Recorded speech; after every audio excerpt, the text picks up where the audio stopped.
ఆకాశవాణి ప్రాంతీయ వార్తలు చదువుతున్నది పొన్నగంటి సుధా. ముందుగా ముఖ్యాంశాలు. గాంధీ మహాత్ముని శాంతి అహింసల సందేశం ప్రతి ఒక్కరికీ అనుసరణీయమని రాష్ట్ర గవర్నర్ ఎస్ అబ్దుల్ నజీర్ తెలియజేశారు. గిరిజన ప్రాంతాల అభివృద్ధికి రాష్ట్ర ప్రభుత్వం కట్టుబడి ఉందని గిరిజన సంక్షేమ శాఖ మంత్రి పీడిక రాజన్న దొర తెలిపారు. 4 ఏళ్ల పాలనలో మహిళల సంక్షేమానికి పెద్దపీట వేసి వారి అభ్యున్నతికి కృషి చేశామని రెవెన్యూ శాఖ మంత్రి ధర్మాన ప్రసాదరావు పేర్కొన్నారు. డ్వాక్రా మహిళలు తీర్చిన రుణాల మొత్తాన్ని ప్రభుత్వం తిరిగి వారి ఖాతాలకు చెల్లించిందని ఉప ముఖ్యమంత్రి నారాయణస్వామి చెప్పారు. ఇక వార్తల వివరాలు. జాతిపిత మహాత్మా గాంధీ వర్ధంతిని పురస్కరించుకుని దేశవ్యాప్తంగా అమరవీరుల దినోత్సవాన్ని జరుపుకుంటున్నారు. ఈ సందర్భంగా రాష్ట్ర గవర్నర్ ఎస్ అబ్దుల్ నజీర్ రాజ్భవన్లో జరిగిన కార్యక్రమంలో గాంధీజీ చిత్రపటానికి పూలమాలలు వేసి ఘనంగా నివాళులర్పించారు. గాంధీ జీవితం, ఆయన శాంతి అహింసల సందేశం ప్రతి ఒక్కరికీ మార్గదర్శకంగా ఉంటుందని గవర్నర్ వ్యాఖ్యానించారు. తాడేపల్లిలోని ముఖ్యమంత్రి క్యాంపు కార్యాలయంలో జరిగిన కార్యక్రమంలో ముఖ్యమంత్రి వైఎస్ జగన్మోహన్ రెడ్డి గాంధీజీ చిత్రపటం వద్ద నివాళులర్పించారు. శ్రీ పొట్టి శ్రీరాములు నెల్లూరు జిల్లా మునుబోలులో జరిగిన కార్యక్రమంలో వ్యవసాయ శాఖ మంత్రి కాకాణి గోవర్ధన్ రెడ్డి గాంధీ చిత్రపటానికి పూలమాలలు వేసి నివాళులర్పించారు. గిరిజన ప్రాంతాల అభివృద్ధికి రాష్ట్ర ప్రభుత్వం కట్టుబడి ఉందని గిరిజన సంక్షేమ శాఖ మంత్రి పీడిక రాజన్న దొర తెలిపారు. పార్వతీపురం మన్యం జిల్లా పాచిపెంట మండలం కుంటాం నుంచి తుమ్మిగుడ్డి గ్రామానికి వెళ్లే రహదారిలో వంతెన నిర్మాణ పనులకు ఈ రోజు ఆయన శంకుస్థాపన చేశారు. అనంతరం నిర్మాణం పూర్తయిన రహదారిని మంత్రి ప్రారంభించారు. ఈ సందర్భంగా మన్యం జిల్లాలోని గిరిజన ప్రాంతాల అభివృద్ది పనులకు ప్రాధాన్యత ఇస్తున్నట్టు తెలియజేశారు.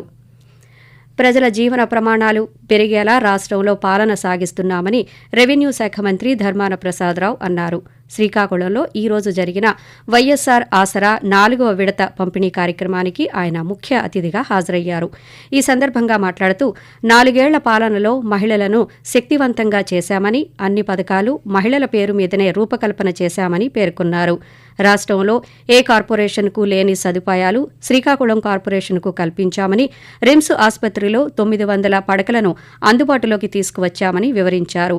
6 పట్టణ ఆరోగ్య కేంద్రాలు నెలకొల్పామని పేర్కొన్న మంత్రి అనంతరం పలు అభివృద్ది కార్యక్రమాలను ప్రారంభించారు. విద్య, వైద్య రంగాల్లో రాష్ట్రం దినదిన అభివృద్ది చెందుతోందని ఉప ముఖ్యమంత్రి కె నారాయణస్వామి తెలిపారు. ఈ రోజు ఆయన చిత్తూరు జిల్లా పాలసముద్రంలో జరిగిన 4వ విడత వైఎస్సార్ ఆసరా కార్యక్రమంలో పాల్గొని లబ్దిదారులకు నమూనా చెక్కులను అందజేశారు. ఈ సందర్భంగా మాట్లాడుతూ డ్వాక్రా మహిళలు రుణాలు తీర్చేందుకు బ్యాంకులకు చెల్లించిన మొత్తాన్ని తిరిగి వారి ఖాతాలకు 4 విడతలుగా చెల్లించడం జరిగిందన్నారు. ఆకాశవాణి ప్రాంతీయ వార్తలు వింటున్నారు. వికసిత్ భారత్ సంకల్ప యాత్ర ప్రచార కార్యక్రమం ఈ రోజు పశ్చిమ గోదావరి జిల్లా తాడేపల్లిగూడెంలో జరిగింది. అధికారులు వివిధ కేంద్ర ప్రభుత్వ పథకాల వివరాలను తెలియజేసే కరపత్రాలు, క్యాలెండర్లను ప్రజలకు అందజేశారు. దేశ అభివృద్ధిలో భాగస్వాములవుతామని ప్రజల చేత ప్రమాణం చేయించారు. ఈ సందర్భంగా పలువురు లబ్దిదారులు ఆకాశవాణితో మాట్లాడుతూ వివిధ పథకాల ద్వారా తాము పొందిన ప్రయోజనాలను తెలియజేశారు. లబ్ధిదారులందరికీ కూడా గర్భవతులకి, బాలింతలకి 3 కేజీల బియ్యము, కేజీ పప్పు, 1/2 లీటర్ ఆయిల్, 25 గుడ్లు, మిల్క్ 5 లీటర్లు ఇవ్వడం జరుగుతుంది. దీంతో పాటు నెలకు సంబంధించి న్యూట్రిషన్ కిట్ అనేది ఇవ్వడం జరుగుతుంది. అలాగే 6 నెలల నుంచి 3 సంవత్సరాల్లో పిల్లలకి 2.5 కేజీల బాలామృతం ప్యాకెట్ నెలకు సరిపడగా ఇస్తారు. 5 సంవత్సరాల్లో పిల్లలందరికీ పోషకాహారం అనేది వాళ్ళకి అందించడం జరుగుతుంది. డైరెక్టర్ ఆఫ్ మెడికల్ ఎడ్యుకేషన్ పరిధిలోని మెడికల్ కాలేజీల్లో అసిస్టెంట్ ప్రొఫెసర్ల భర్తీ ప్రక్రియను రాష్ట్ర వైద్య ఆరోగ్య శాఖ ప్రారంభించింది. ఈ మేరకు medical services recruitment board 424 assistant professor పోస్టుల భర్తీకి నోటిఫికేషన్ జారీ చేసింది.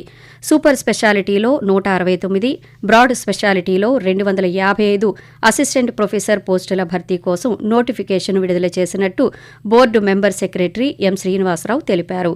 అసిస్టెంట్ ప్రొఫెసర్ల పోస్టుల కోసం ఫిబ్రవరి 1 నుంచి 15 వరకు ఆన్లైన్లో దరఖాస్తులు చేసుకోవాలని సూచించారు. కాకినాడ జేఎన్టీయూ విశ్వవిద్యాలయంలో రేపు జరగనున్న 10వ స్నాతకోత్సవ కార్యక్రమాలకు రాష్ట్ర గవర్నర్ అబ్దుల్ నజీర్ అధ్యక్షత వహించనున్నారు. ఉత్సవాల్లో భాగంగా 2022-23 విద్యా సంవత్సరంలో ఉత్తీర్ణులైన విద్యార్థులకు పట్టాలు ప్రదానం చేయనున్నట్టు ఉపకులపతి ఆచార్య జీవీఆర్ ప్రసాదరాజు ఈ రోజు తెలిపారు. ఈ కార్యక్రమాలకు ముఖ్య అతిథిగా విశ్రాంత నేవీ అధికారి rear admiral S Venkata Seshachari, ప్రత్యేక అతిథిగా విద్యాశాఖ మంత్రి బొత్స సత్యనారాయణ హాజరు కానున్నారని వీసీ వివరించారు. రహదారి ప్రమాదాల క్లెయిమ్ల పరిష్కారానికి సంబంధించిన వర్క్షాప్ను రాష్ట్ర legal services authority executive chairman, high court న్యాయమూర్తి జస్టిస్ ఏవి శేషసాయి ఈరోజు ప్రారంభించారు. ఈ సందర్భంగా ఆయన మాట్లాడుతూ రోడ్డు ప్రమాదాల క్లెయిమ్లకు సంబంధించి సుప్రీంకోర్టు ఉత్తరప్రదేశ్ రాష్ట్ర రోడ్డు రవాణా సంస్థతో సహా పలువురికి మార్గదర్శకాలు జారీ చేసిందన్నారు.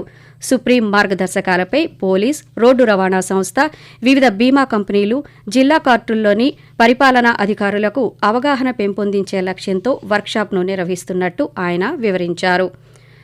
రైతులను ఆధునిక వ్యవసాయం దిశగా ప్రోత్సహిస్తున్నట్టు శ్రీ సత్యసాయి జిల్లా సూక్ష్మ నీటిపారుదల అధికారి సుదర్శన్ తెలిపారు.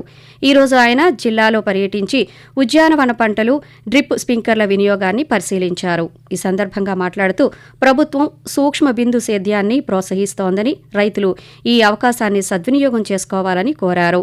రైతులు సాంకేతిక పరిజ్ఞానాన్ని పెంపొందించుకుని వ్యవసాయ, ఉద్యాన పంటలను సులభతర విధానంలో సాగు చేసుకోవాలని సూచించారు. రాష్ట్ర పంచాయతీరాజ్ సర్పంచుల సంఘం ఆధ్వర్యంలో కృష్ణా జిల్లా పంచాయతీ సర్పంచులు మచిలీపట్నం కలెక్టరేట్ వద్ద ఈరోజు రిలే నిరాహార దీక్షలు చేపట్టారు. ఈ సందర్భంగా నేతలు మాట్లాడుతూ కేంద్ర ప్రభుత్వం కేటాయించిన పంచాయతీ నిధులను రాష్ట్ర ప్రభుత్వం ఇతర కార్యక్రమాలకు బదలాయిస్తోందని ఆరోపించారు. పంచాయతీలకు కేంద్ర ప్రభుత్వం ఇచ్చిన 8,629 కోట్ల రూపాయల నిధులను ఆయా గ్రామ పంచాయతీలకు రాష్ట్ర ప్రభుత్వం అందజేయాలని డిమాండ్ చేశారు. రాష్ట్ర ప్రభుత్వం వెంటనే స్పందించి నిధులను విడుదల చేయకపోతే కార్యాచరణ రూపొందించి ఆందోళన ఉధృతం చేస్తామని హెచ్చరించారు. ఆకాశవాణి ప్రాంతీయ వార్తలు ముగించే ముందు ముఖ్యాంశాలు మరోసారి.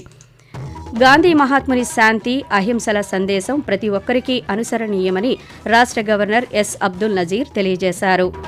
గిరిజన ప్రాంతాల అభివృద్ధికి రాష్ట్ర ప్రభుత్వం కట్టుబడి ఉందని గిరిజన సంక్షేమ శాఖ మంత్రి పీడిక రాజన్న దొర తెలిపారు. 4 ఏళ్ల పాలనలో మహిళల సంక్షేమానికి పెద్దపీట వేసి వారి అభ్యున్నతికి కృషి చేశామని రెవెన్యూ శాఖ మంత్రి ధర్మాన ప్రసాదరావు పేర్కొన్నారు. డ్వాక్రా మహిళలు తీర్చిన రుణాల మొత్తాన్ని ప్రభుత్వం తిరిగి వారి ఖాతాలకు చెల్లించిందని ఉప ముఖ్యమంత్రి నారాయణస్వామి చెప్పారు. ఆకాశవాణి ప్రాంతీయ వార్తలు ఇంతటితో సమాప్తం.